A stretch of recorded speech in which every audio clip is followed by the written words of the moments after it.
ভোটের পরেই জেলা জুড়ে সোনার দোকানগুলিতে বাড়ছে চুরি ও ছিনতাইয়ের ঘটনা। তাই এবার সোনা ব্যবসায়ীদের সচেতন করতে বিশেষ উদ্যোগ গ্রহণ করল পুলিশ প্রশাসন।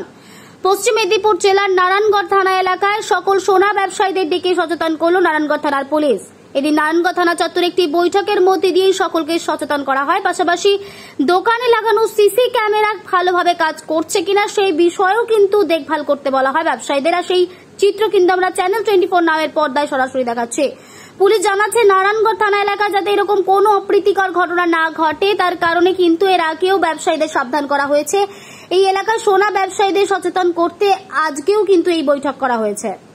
ব্যুরো রিপোর্ট, চ্যানেল 24 নাও, সত্য কথা সবার আগে। কি বিষয়ে অবগত করা হলো?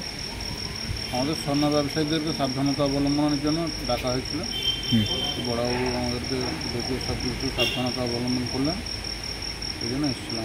মূলত কি কি বিষয়ের উপর আপনাদের সতর্ক থাকতে বলা হলো? বিশেষ করে সিসি ক্যামেরা বা সিকিউরিটির দিক থেকে বেশি করে আমাদেরকে বললেন আর কি। কি নাম আপনার?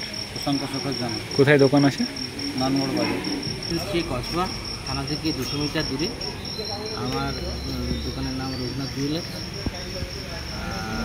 আমাদের বড়বাবু আজকে ওই বিভিন্ন রকমের অসামাজিক কাজবাজগুলো হচ্ছে তো, এবং টাকাতে প্রচুর পরিমাণে করাপশনটা বেড়ে গেছে, তাই আমাদের এখানে ডেকেছিলেন, আমাদেরকে সচেতন করলেন। উনি বললেন যে সিসি ক্যামেরা লাগাতে, হর্ন মানে অ্যালার্ম, 2 নম্বর হচ্ছে সিকিউরিটি।